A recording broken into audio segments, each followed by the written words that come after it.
لے لیا۔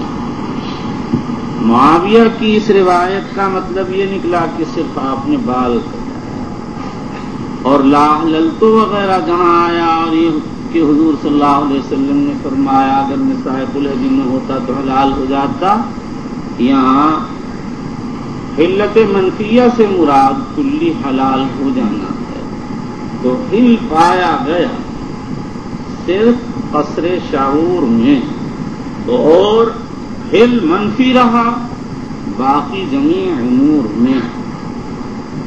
یہ امام احمد رحمۃ اللہ علیہ کی رائے ہے، اور اس کے بعد سب روایات منطبق ہوتی چلی جاتی۔ علامہ فضل اللہ تورپشتی رحمۃ اللہ علیہ فرماتے ہیں معاویہ ابناء ثمانین میں سے 23 عمر میں انسان کے قوا ضعیف ہو جاتے ہیں، قوت حافظہ کام کرنا چھوڑ دیتی ہے، وہم واقع ہو جاتا ہے۔ کیا عجب ہے کہ معاویہ کو نقل میں وہم ہو گیا ہو، کہیں سے کہیں ذہن منتقل ہو گیا ہو۔ اگر امام احمد کی بات کو تسلیم کر لیا جائے تو قطعاً توہین کی کوئی ضرورت نہیں ہے، ہر روایت بر محل ہو جاتی ہے، کوئی اشکال نہیں ہوتا۔ لیکن یہ بات شارحین نے نہیں لکھی ہے، یہ صرف فضل خداوندی ہے جو اپنے بعض بندوں پر کیا جاتا ہے۔ چلیے میں یہ بیچارہ گیا کہ میرے سر میں درد ہوتا ہے، مجھے اجازت دیجیے کوئی اور پڑھے گا؟ میں نے کہا ضرور، بہت شوق سے۔ سونا چاہیے؟ میں تو ان سے کہتا تھا بھائی سونے کا اہتمام چاہیے، سب کا دماغ اتنا ہائی نہیں ہوتا کہ محنت کیے جائیں تھکنے کا نام نہ ہو۔ چلیے حضرت مولانا صدیق صاحب نے ابتدا سے 2 گھنٹہ سونے کی عادت ڈالی، 24 گھنٹے میں کل 2 گھنٹہ سوتے تھے بچپن سے۔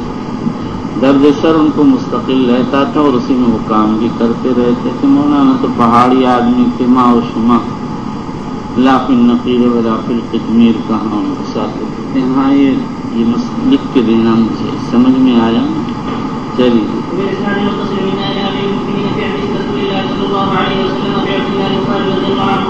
بہت خوش القاری الباس بہت خوش ہے کہ موقع ملا مجھے۔ یہ پتہ نہیں کیسا بچوں میں ایک مرتبہ نسائی پڑھا، عبارت نہیں پڑھ رہا، پڑھتے پڑھتے اور بہت روانی چل رہی تھی اس وقت عبارات کی، میرا سینہ دکھنے لگا، اتنی زور سے دکھا مجھے اب تک یاد ہے، ایسا لگتا تھا سینہ یہاں سے بیچ سے پھٹ جائے گا۔ میں نے کہا چاہے تو پھٹ اور چاہے نہ پھٹ عبارت نہیں بند کروں گا۔ اچھا یہ دل میں خیال آیا، پھر مجھ پر غیبی طور پہ بھول ڈال دی گئی، میں سب کچھ بھول گیا اور سبق پڑھتا رہا، درد بند ہو گیا۔ اس کے بعد اللہ کی توفیق سے سارے سال درد نہیں۔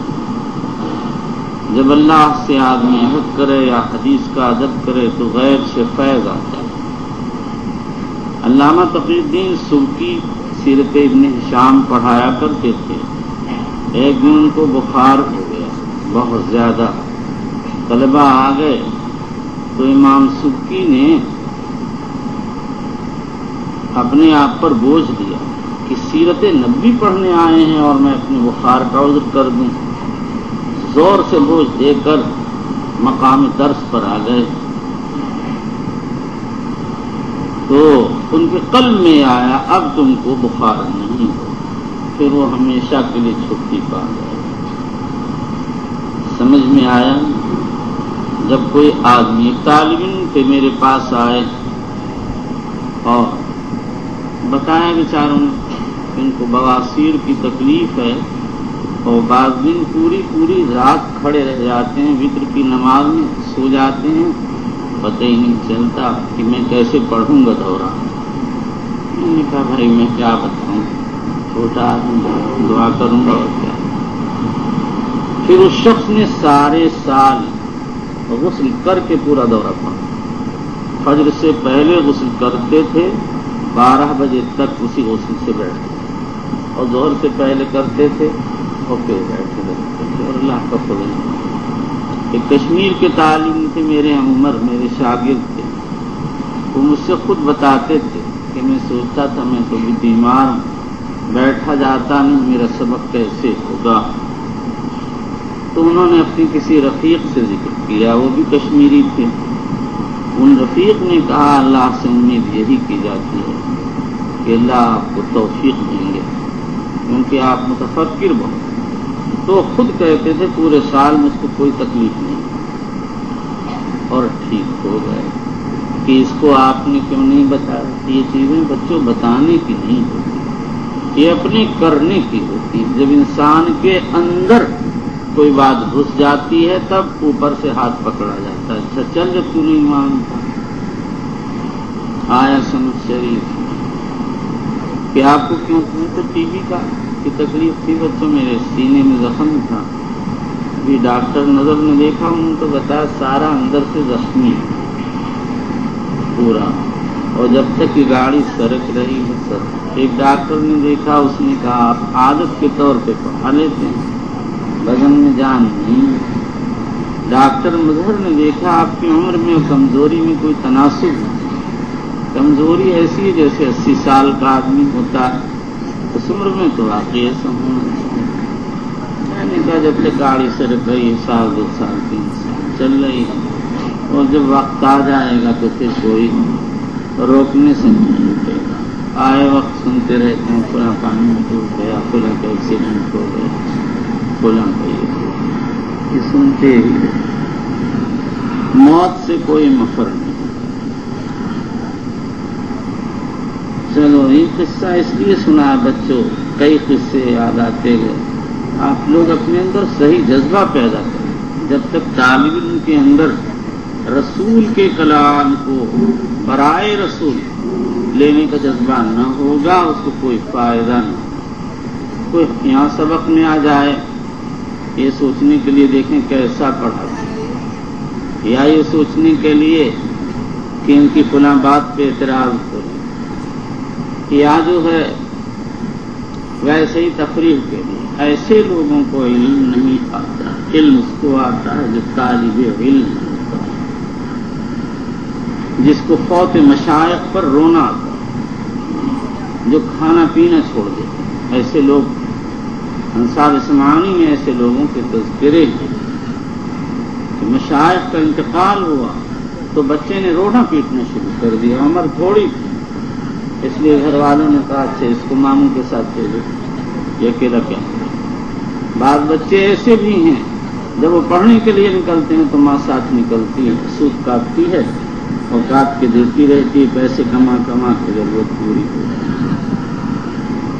ایسے تھوڑے پڑھتے تھے جیسے آپ لوگ پڑھتے ہیں. بکس میں کپڑے پڑے ہیں، چادریں پڑی ہیں، اور اس کے بعد کہتے ہیں کہ بڑی غربت ہے کچھ نہیں. ہم آئے تھے 1.5 روپے کی چادر، کسی نے اٹھا لی. مولوی عاقل نے کہا کہ تم اعلان لگا دو میری چادر واپس کرو ورنہ میں بد دعا کروں گا. میں نے کہا بھائی میں کیا اعلان لگاؤں، مجھے کون جانتا ہے اور میری بد دعا کیا چیز ہے. اللہ مالک. ختم. بس کہ پھر کیا کرتے تھے، سرکاری ٹینک مل گیا تھا اس میں بیٹھا رہتا تھا. جو کیا ہے سرکاری ٹینک، مدرسے سے جو رضائی ملی بس 24 گھنٹے اس کو لپیٹے رہتا تھا. رات 2-3 لوگ ہنستے تھے جب دیکھتے تھے کہ یہ صاحب جا رہے ہیں رضائی اڑے. اور رضائی بھی عجائب بات تھی، جہاں پانی کا ہاتھ لگا وہیں نقش و نگار نیا نیا تیار. رنگ کچا تھا تو اس قدر خراب ہو گئی تھی، لیکن کیا کرتے، اللہ کا کرم تھا. اگر وہ نہ ہوتی تو کیسے ہوتا. سب کام اللہ کے کرنے سے ہوتا. بہت بڑا شکر. مجھے یاد ہے میری انگلیاں سردی کی وجہ سے اتنی موٹی موٹی ہو گئی تھی، لال لال. میرے پاس کہاں موزے مازے، تو ننگے پاؤں پھرتا تھا. بچپن اور گھٹنے میں درد شروع ہو گیا. اتنی اس سال سردی بہت تھی. مولوی الرحمان مرحوم نے دیکھا تو بیچاروں کو رحم آیا. انہوں نے ایک نسخہ بتایا کہ بھئی یہ چند پیسے کا ہے، تم کر لو، اس سے درد دور ہو جائے. میں نے لکھا نہیں، بچوں بھول گیا. وہ واقعی 6 دن میں نے کھایا تھا تو گھٹنوں کی تکلیف ایک دم ختم ہو گئی. آج کل کے طلباء میں، اس وقت کے طلباء میں زمین آسمان ہے. اب تو طالب علم کے پاس اعلیٰ شان چیزیں ہوتی ہیں، اس کے باوجود وہ غریب ہی کہلاتے ہیں. کچھ پتہ ہی نہیں چلتا کہ غربت کی کیا شرح ہے. میسوری طالب علم تھے، 14 سال ان کے زمانے طالب علم ہے. 2 سال یہاں رہے اور کئی سال نجوار رہے، 7 سال دیوبند رہے. تو جس سال ان کو رضائی ملی وہ خود مجھ سے کہتے تھے یہ پہلا سال ہے کہ میرے پاس رضائی ہے. تو مجھے تعجب ہوتا تھا. میں نے کہا مولوی صاحب گزارتے تم کیسے؟ کہنے لگے لالٹین کے سامنے چادر اوڑے بیٹھا رہتا تھا، اسی کی گرمی سے گرمی ہوتی رہتی تھی، اور بیٹھے ہی بیٹھے جتنا سویا سو لیتا تھا، اس کے بعد سونا کچھ نہیں. چلیے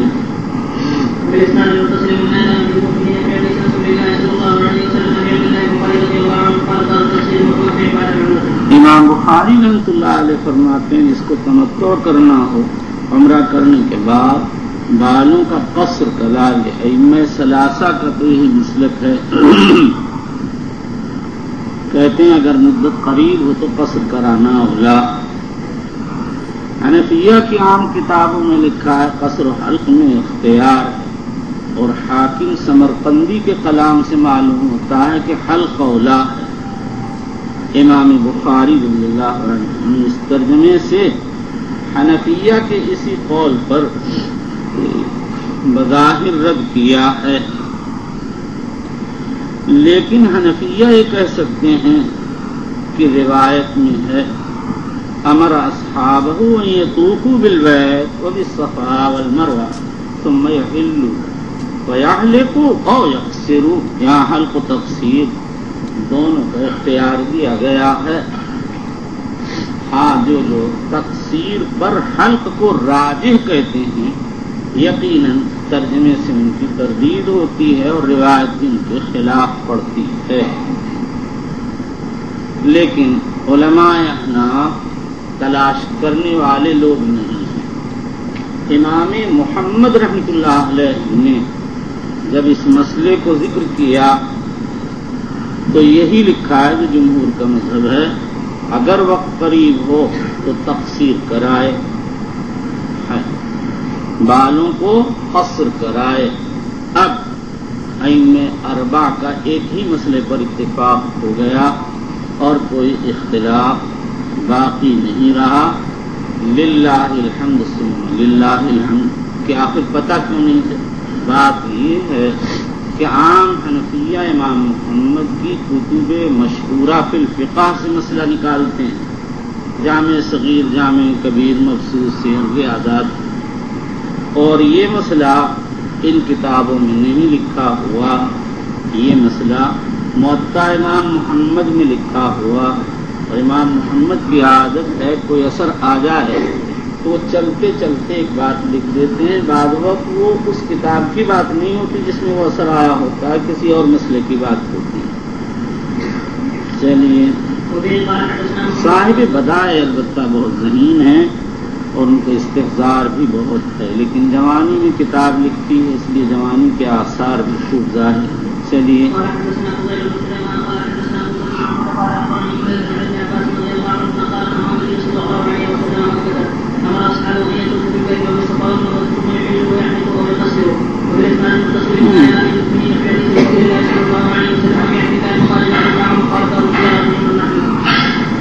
یہاں امام بخاری نے اس ترجمے سے طواف زیارت کا ذکر کیا.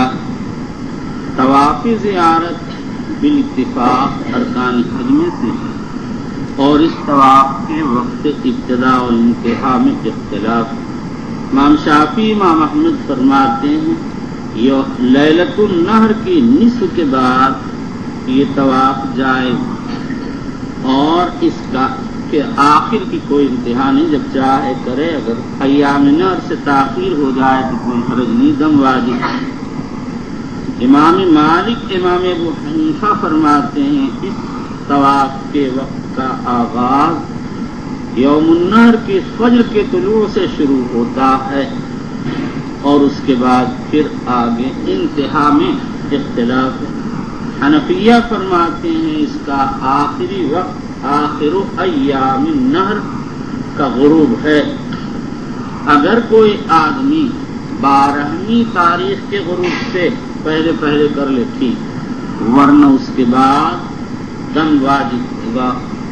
اور امام مالک رحمۃ اللہ علیہ فرماتے ہیں کہ آخر ذی الحجہ، اگر کوئی ذی الحجہ سے مؤخر کر دے تو دم واجب ہوگا۔ چلیے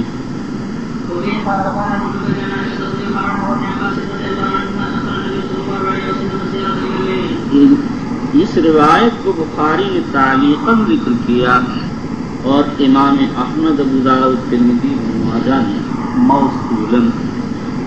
اس پر یہ اشکال ہے کہ یہ روایت ابن عمر اور جابر وغیرہ کی روایات کے خلاف ہے، جس میں تصریح ہے کہ حضور صلی اللہ علیہ وسلم نے طواف زیارت زوال سے پہلے کیا۔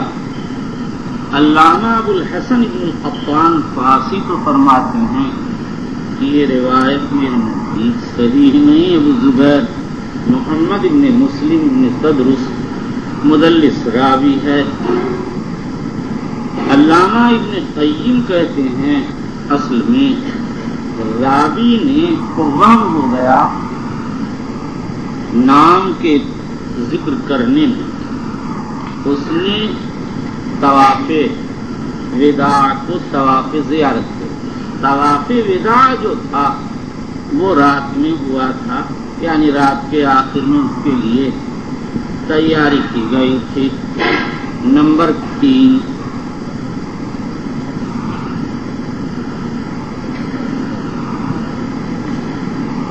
شمس الائمہ سرخسی وغیرہ کی رائے یہ ہے، اور یہ نووی کی رائے یہ ہے کہ اس سے مراد طواف زیارت میں طواف نفل مراد ہے، اور مطلب یہ ہے کہ حضور صلی اللہ علیہ وسلم جب طواف زیارت سے فارغ ہو گئے تو اس کے بعد آپ نفلی طواف کرتے تھے۔ یہی امام بخاری کی رائے لگتی ہے۔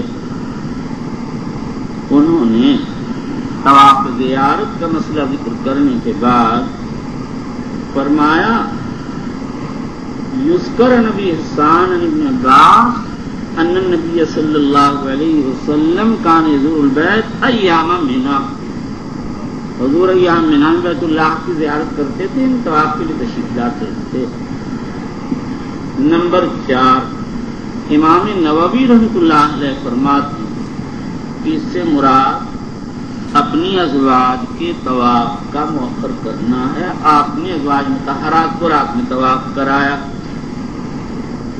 نمبر 5، حافظ ابن کثیر رحمۃ اللہ علیہ فرماتے ہیں کہ یہاں پر مراد یہ ہے کہ آپ نے طواف کو ما بعد الزوال کی طرف مؤخر کر دیا تھا، لیکن یہ توجیہ کچھ جوڑ کھانے والی ہے۔ ابن عمر اور جابر کی روایتوں میں قبل زوال طواف کیا، اور آپ توجیہ کر رہے ہیں اخرہ الی ما بعد الزوال، تو تعارض ہو گیا۔ وہ کہہ رہے ہیں قبل زوال ہوا، اور ان کی روایت کہاں سے کہ بعد الزوال ہوا، دونوں میں التقاء کیسے ہوگا؟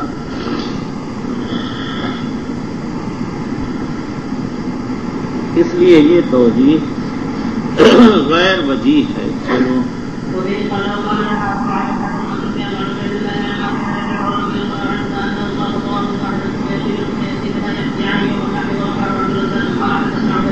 ورفع عبدالرزاق کا مطلب یہ ہے کہ سفیان اور عبدالرزاق میں اختلاف ہے۔ سفیان یہ روایت عبید اللہ سے موقوفاً نقل کرتے ہیں، اور عبدالرزاق یہی روایت ان سے مرفوعاً نقل کرتے ہیں۔ ثم یاتی منا، پھر منا تشریف لاتے تھے۔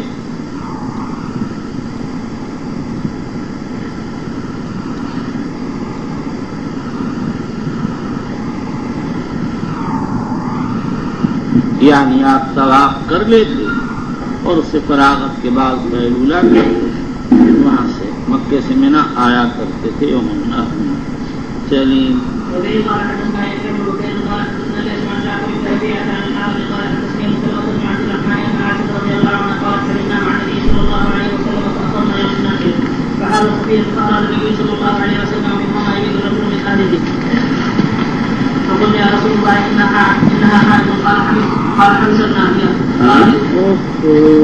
کیا پڑھے ایک حرف نہیں آتا۔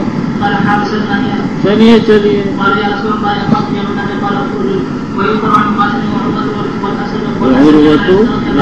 ارے بھائی ہے ظالم، اللہ کے بندے عروتہ کو عروتوں تو پڑھا، اب یہ پڑھے گا، اب یہ وقت برباد ہوگا۔ چلیے آپ سو کے آیا کریں، بس آپ ہی پڑھ لیا کریں۔ چلیے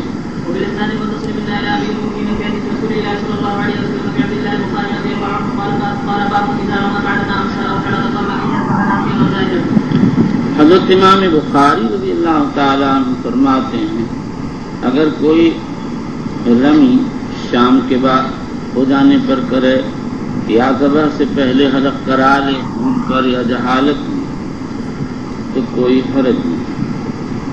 یوم النحر میں 4 کام کیے جاتے ہیں: رمی، نہر، حلق یا قصد اور طواف زیارت۔ یہ اعمال 4 اسی ترتیب سے حضور صلی اللہ علیہ وسلم نے کیے اور اسی ترتیب سے کرنا بھی چاہیے۔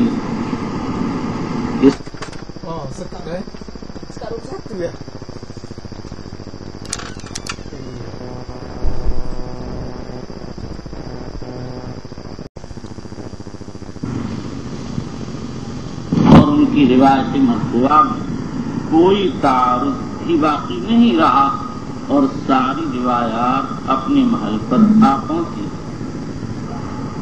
یہ تو امام بخاری رضی اللہ تعالیٰ عنہ کے مقصد کی وضاحت پر تقریر ہوئی اور اسی میں دیگر مذاہب کی باتیں بھی آ گئی، لیکن کسی مجتہد کو کسی مجتہد پر تو اعتراض کا حق ہے، غیر مجتہد ناقل محض ہوتا ہے، وہ اعتراض کرنے کا حق نہیں اور اکابر پر اعتراض نہیں کیا جاتا۔ بہت یہ آپ کہہ سکتے ہیں کہ ان کو اس سلسلے کی روایات پوری نہیں پہنچی یا ان کی اجتہادی نظر واقع ہو گئی۔ چلیے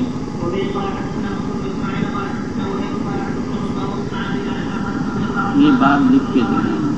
چلیے یہ مدرسے کتاب پہ نہ لکھ، اپنے کاغذ پہ لکھ، ایک کاغذ رکھ اس کے بعد لکھ کر اشارہ لکھ دیا، مدرسے کتاب نہ خراب کرو بھائی۔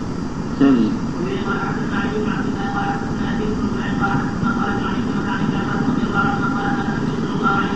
جب یہ قرأت کرتا ہے تو ایسا لگتا ہے جیسے 3 بج رہا ہے اور ایک آفت اترنے والی ہے، سور پھونکا جانے والا ہے۔ یہ حضرت کی قرأت دیکھو، اور یہ خوش ہے اپنی قرأت سے، سمجھتا ہے کہ میرے جیسا تو کوئی قاری ہے ہی نہیں اس دنیا میں۔ چلیے ہر سال ہی یہ کوئی نہ کوئی مشکل پیش آتی ہے، جیسے باولے مل ہی جاتے ہیں۔ ابھی دیکھو کتنے غور سے دیکھ رہا ہے۔ چلیے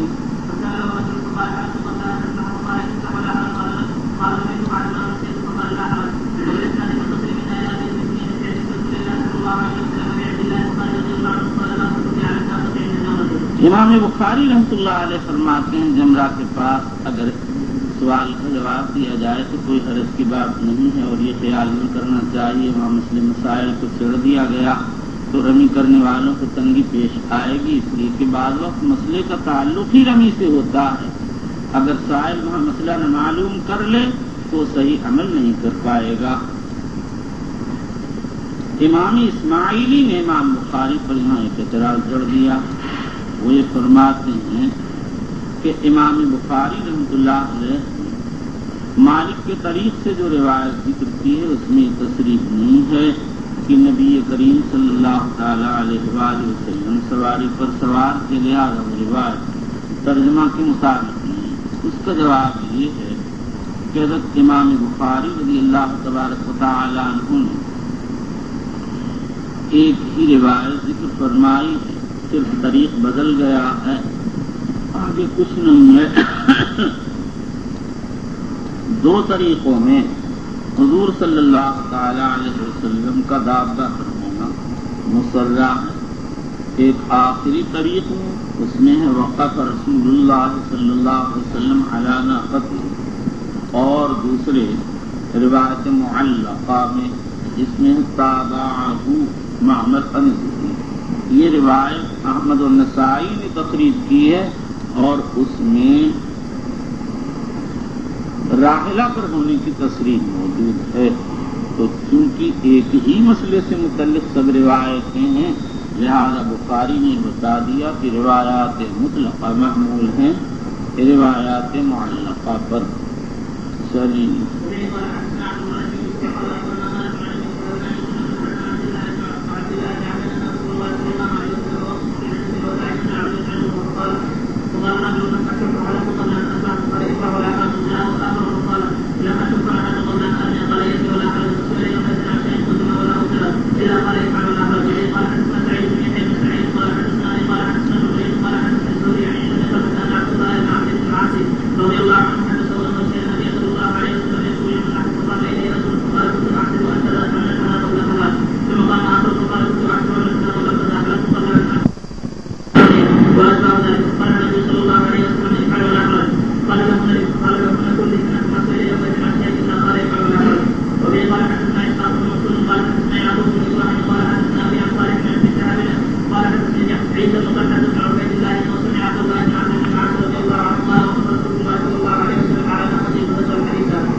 ایام منا سے مراد 4 دن یوم النحر اور اس کے بعد کے 3 دن ایام۔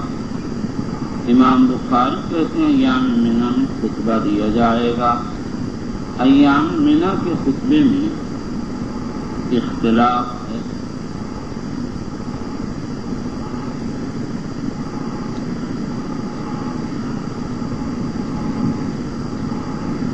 امام ابو حنیفہ مالک کہتے ہیں 7، 9 اور 11 کو خطبہ ہوگا، 20 میں ایک دن چھوڑ دیے جائیں۔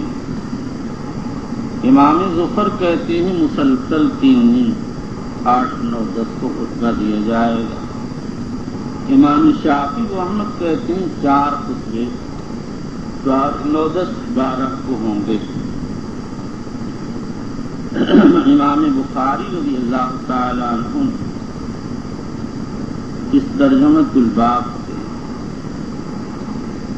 بظاہر سارے ایام منا کے خطبے کو ثابت فرمایا۔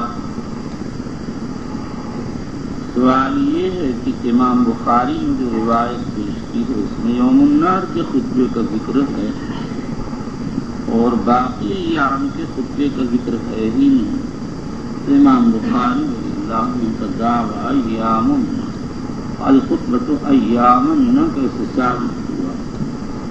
اس کا جواب یہ ہے کہ امام بخاری رضی اللہ عنہ نے اس کا عام لفظ عام بول کر خاص مراد لیا اور ایام منا سے مراد لیا، لیکن یہ توجیہ بالکل بعید ہے۔ اگر ایسا ہوتا تو بخاری اتنی لمبی عبارت لانے کے بجائے خطبۃ یوم النحر فرماتے۔ ظاہر یہ ہے کہ جیسے ترجمے کے الفاظ عام ویسے ہی مراد بھی عام، اور امام بخاری کا یہ ترجمہ عام اس طرح ثابت ہوتا ہے کہ یوم النحر میں جو خطبہ ہوتا ہے وہ حج کی ضرورت پر ہوتا ہے، اور حج کی ضرورت ایام رمی میں بھی باقی ہوتی ہے، اس لیے اس وقت خطبہ دینے میں کوئی حرج نہیں۔ اور بخاری شریف سے الگ ہو کر مسند احمد ابو داؤد وغیرہ میں بعض دیگر ایام میں بھی خطبے کا تذکرہ ملتا ہے۔ امام بخاری نے ایام منا کہہ کر ایک کو تعمیم کی ہے اور دوسرے یوم النحر کے خطبے کو ثابت کیا ہے، اور جو لوگ 10ویں تاریخ کے خطبے کو وسائع عامہ عامہ میں سے شمار کرتے ہیں ان کی تردید فرمائی ہے اور یہ بتایا ہے کہ جب حدیث میں صحابی نے اس کو خطبہ کہا ہے تو خانقاہ کے لیے اس کو وصایا عامہ پر محمول کرنے کی کوئی ضرورت نہیں ہے، بلکہ اس کو خطبہ ہی کہنا پڑے گا۔ جیسے خطبہ عرفات کے بارے میں سب کا اتفاق ہے اور سب کہتے ہیں کہ 9 تاریخ کو خطبہ دیا جائے گا، اور اسی نکتے کی وجہ سے امام بخاری نے اس باب میں ابن عباس کی حدیث سمعت النبی صلی اللہ علیہ وسلم یخطب بعرفات ذکر فرمائی ہے، ورنہ تو ظاہر ہے کہ ایام منا اور ہیں اور یوم عرفات اور ہے، یوم عرفات 9 ہے اور ایام منا اس کے بعد کے ایام ہیں۔ اور ابن عباس کی اس روایت کے اس باب میں لانے کی ایک وجہ یہ بھی ہو سکتی ہے کہ تقریباً اس کو ایام منا میں شمار کر لیا گیا،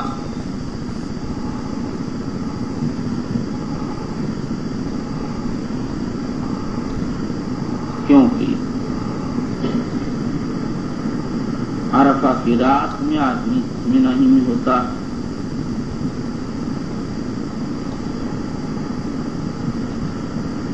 چلیے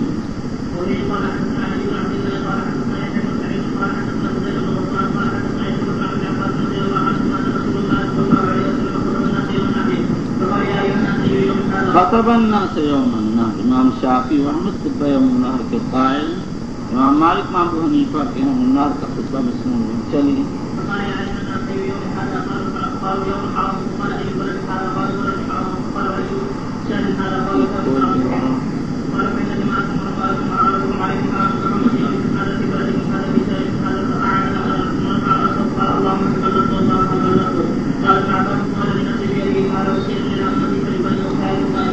کیا پڑھ رہے ہیں؟ هذا وصیت، وصیت ہو ہے کہ نہیں ہے؟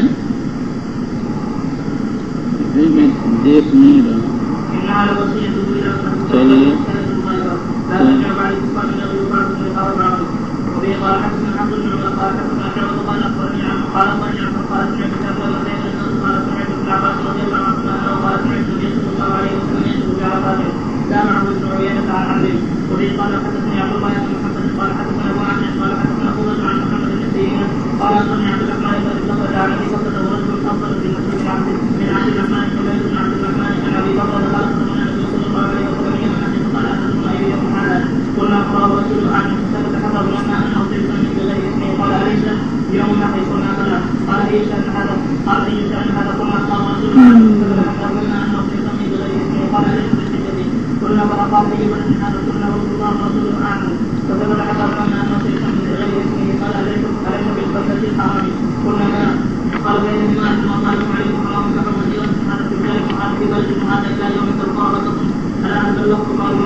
یہاں مصنف نے جو روایتیں ذکر کی ہیں کہ ابن عباس سے منقول ہیں، دوسری ابو بکر رضی اللہ عنہ سے، ان دونوں روایتوں میں،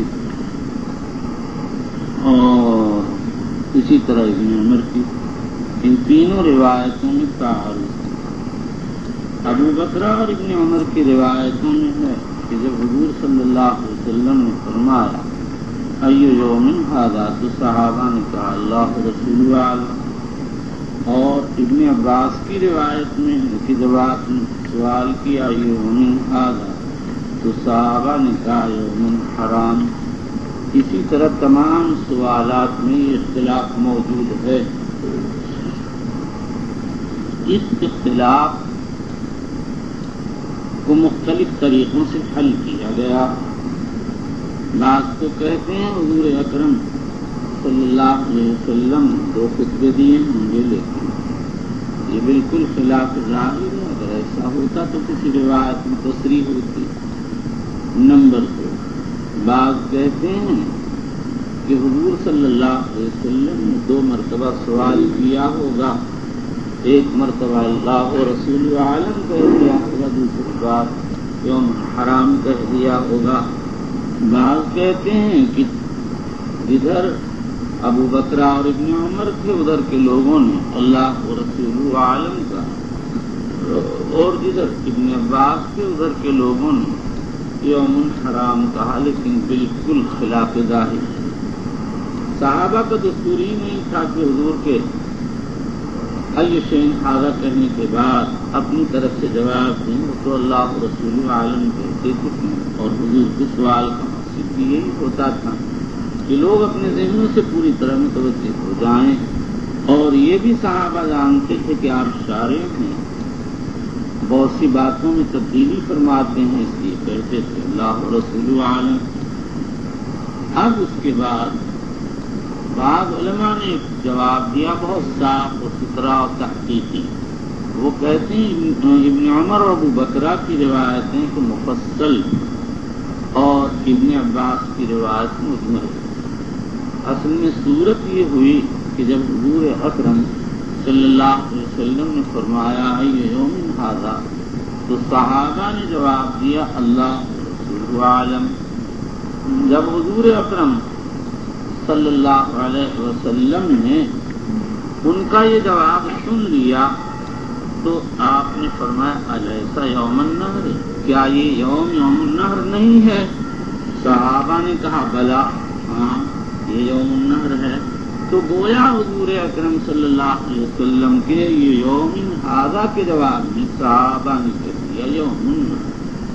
ابن عباس رضی اللہ تعالیٰ عنہ کی روایت بصورت اختصار پیش کر دی گئی، اور باقی روایات مفصل ہیں۔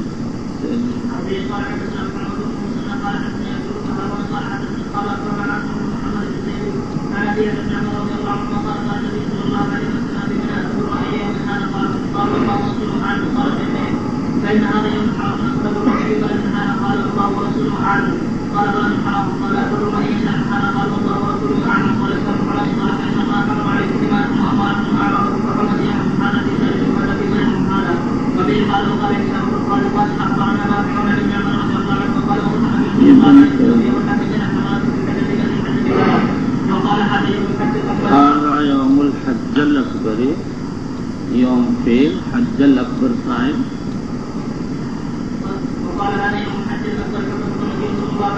یوم الحج الاکبر، حج اکبر کی سے کیا مراد؟ امام مالک، شافعی، احمد فرماتے ہیں کہ اس سے یوم النحر مراد ہے، اور امام ابو حنیفہ فرماتے ہیں کہ اس سے یوم عرفہ مراد ہے۔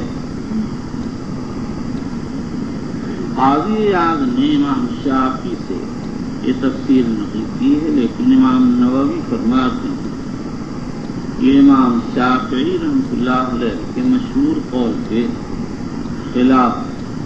بعض کہتے ہیں حج اکبر سے حج اور حج اصغر سے عمرہ مراد، بعض کہتے ہیں حج اکبر سے قران اور حج اصغر سے مراد افراد ہے، وقیل غیر ذالک۔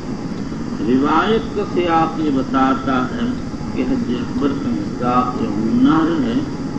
دیکھو ابن عمر کہتے ہیں وقف النبی صلی اللہ علیہ وسلم یوم النحر بین الجمرات فی الحجۃ التی حج بہذا وقال ھذا یوم الحج الاکبر۔ حضور نے رسمی تاریخ کو کھڑے ہو کر فرمایا ھذا یوم الحج الاکبر، اور اس کو یوم حج اکبر اس لیے کہتے ہیں کہ اسی دن حج بنتا ہے، آدمی سارے اعمال سے فارغ ہو کر طواف زیارت کرتا ہے اور حاجی بن جاتا ہے۔ چلیے وَدَعَنَا صحابہ سے فرمایا لَعَلِّي لَا أَلْقَاكُمْ بَعْدَ مَقَامِي، شاید اس کے بعد میری تمہاری ملاقات۔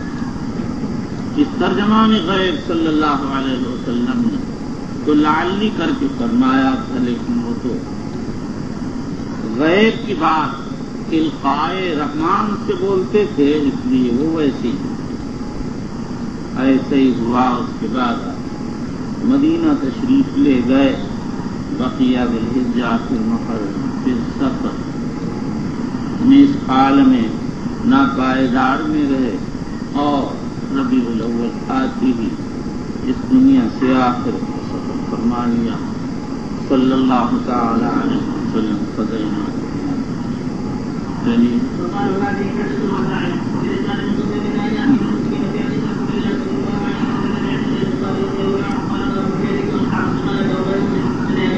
لیالی منا کی راتوں میں منا میں قیام کرنا بالاتفاق مطلوب ہے، لیکن اس کے بعد اختلاف ہے کہ اس کا درجہ کیا ہے. حنفیہ کہتے ہیں سنت ہے، بلا ضرورت ترک مکروہ ہے. باقی ائمہ فرماتے ہیں کہ واجب ہے. پھر اس کے بعد باقی ائمہ فرماتے ہیں کہ اس سے کچھ لوگ مستثنا. اصحاب سقائق جو پانی کا انتظام کرتے ہیں، رعاة جو اونٹوں وغیرہ کو چراتے ہیں، اور اسی طرح سے دوسرے اصحاب حاجات. امام بخاری بھی انہیں کے ہم خیال ہیں، اسی لیے ترجمے میں فرماتے ہیں حل یبی تو اصحاب السقایا او غیرہم بمکہ، کیا اصحاب سقایا اور غیر سقایا مکے میں رات گزار سکتے ہیں؟ مصنف نے لفظ حل لا کر تفصیل کی طرف اشارہ کیا، اور حاصل اس تفصیل کا یہ ہے اگر ایسی حاجت ہے جو بغیر مینا چھوڑے ہوئے پوری نہیں ہو سکتی ہے تو پھر مبیت کا ترک جائے. جیسے سقائق کے منتظمین کو بہرحال مکے جانا پڑے گا اور وہاں پانی کا انتظام کرنا پڑے گا. اسی طرح چرواہے ان کو اپنے جانوروں کے چرانے کے لیے مینا چھوڑنا پڑے گا. تو ایسی حاجتیں جو بغیر مینا چھوڑے نہ پوری ہو سکتی ہوں، جب پیش آ جائیں تو پھر مبیت مینا ساقط ہو جائے گی. اس کے بعد یہ سمجھیے کہ بخاری نے فرمایا اصحاب السقایا، پانی کا انتظام کرنے والے. اس سے معلوم ہوتا ہے جو بھی پانی کا انتظام کرتا ہو اس کے لیے شرط مذکور کے ساتھ مبیت منا ترک کرنے کی گنجائش ہے، خواہ کوئی بھی ہو. شافعیہ کے اس میں مختلف 4 وجوہ ہیں. بعض تو کہتے ہیں یہ اجازت صرف عباس کے ساتھ خاص ہے. حافظ ابن حجر نے اس کو امام احمد کی طرف منسوب کر دیا، لیکن یہ غلط ہے. امام احمد کے اصحاب کی کتابوں میں صفات حجاج کے لیے مطلقاً ترک مبیت کی گنجائش کی تصریح وارد ہے. اور دوسرا قول یہ ہے، دوسری وجہ کہ عباس کے ساتھ اولاد عباس کا بھی استثناء. رافعی نے امام مالک اور امام ابو حنیفہ سے بھی یہی نقل کیا، لیکن میرا خیال ہے حنفیہ کا نام لینا مشکل ہے. ان کے ہاں اول تو مبیت سنت ہے، اور دوسرے وہ اتنی تحدید کے قائل نہیں ہیں، اصحاب حاجات کے لیے گنجائش دیتے ہیں. اور تیسری وجہ یہ ہے کہ اس کے ساتھ ان کی قوم بنی ہاشم کا بھی استثناء ہے. اور چوتھی وجہ یہ ہے کہ جو بھی صاحب سقایا ہو اس کے لیے گنجائش ہے. امام نووی رحمۃ اللہ علیہ نے اسی کو اصح کہا ہے، اور حافظ ابن حجر نے بھی اسی کو اصح قرار دیا ہے.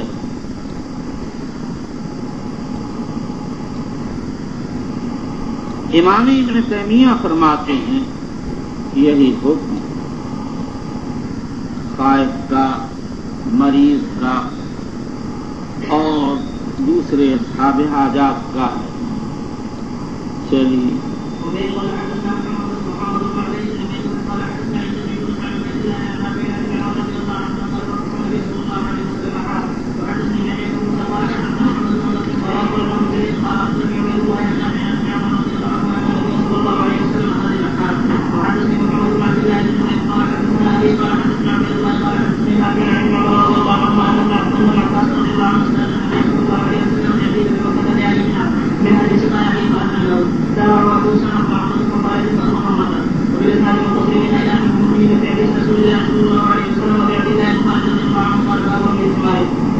باب رمی الجمار،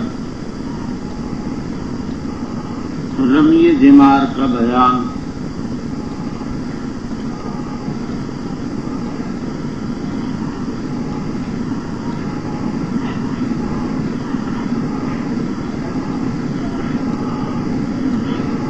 جمہور علماء فرماتے ہیں رمی جمار واجب، ترک پر دم واجب ہوگا۔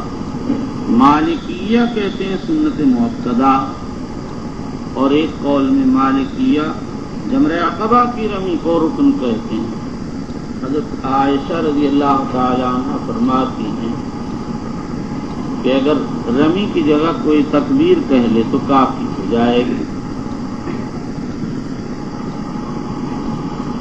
پڑھیے وقال جابر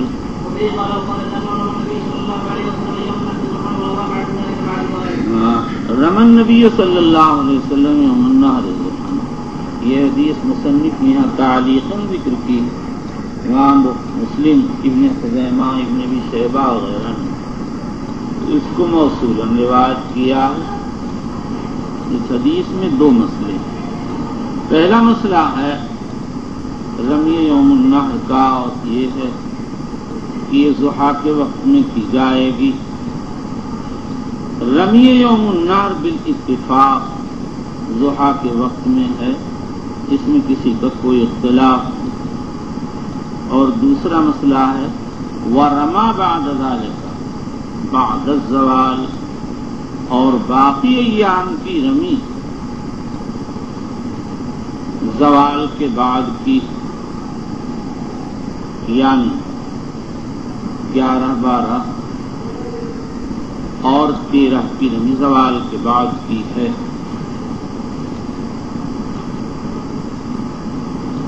امام مالک، امام شافعی، امام احمد اسحاق، ابو یوسف و محمد فرماتے ہیں ان ایام کی رمی بعد الزوال کو کی۔ عطا و طاؤس کہتے ہیں اگر قبل زوال کر لے تو جائے۔ امام ابو حنیفہ و اسحاق فرماتے ہیں 11، 12 کی رمی تو بعد الزوال کو کی، اور 13ویں کی رمی قبل الزوال کر لے تو گنجائش ہے۔ قضا نقلہ الامام النووی رحمہ اللہ تعالی۔ چلیے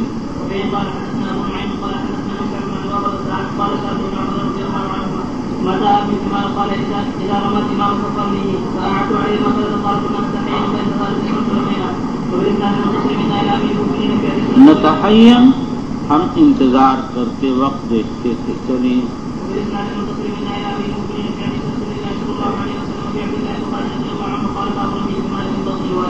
امام بخاری کہتے ہیں جمرات کی رمی بطن وادی سے کرنا چاہیے، اس پر اتفاق ہے کہ بطن وادی سے رمی کرنا مستحب ہے، ویسے جہاں سے چاہے آدمی رمی کر سکتا۔ چلیے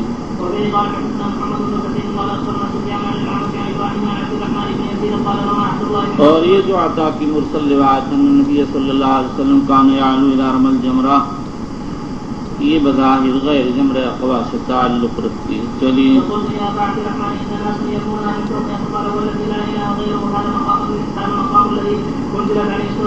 سورہ بقرہ کی تخصیص اس لیے کی کہ سورہ بقرہ میں احکام حج زیادہ نازل ہوئے ہیں۔ چلیے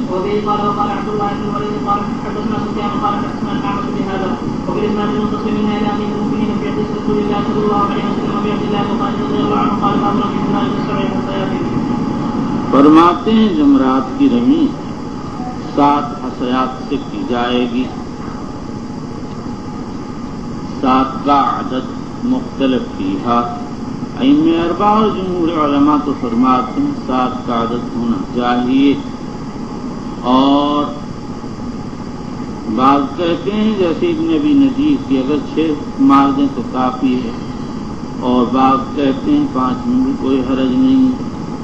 امام احمد ابن حنبل رحمۃ اللہ علیہ سے 3 روایتیں ہیں، 5 کی، 6 کی اور 7 کی، اور ان کا مشہور معتمد قول 7 کی کا ہے، جیسا کہ علامہ مرداوی نے لکھا ہے۔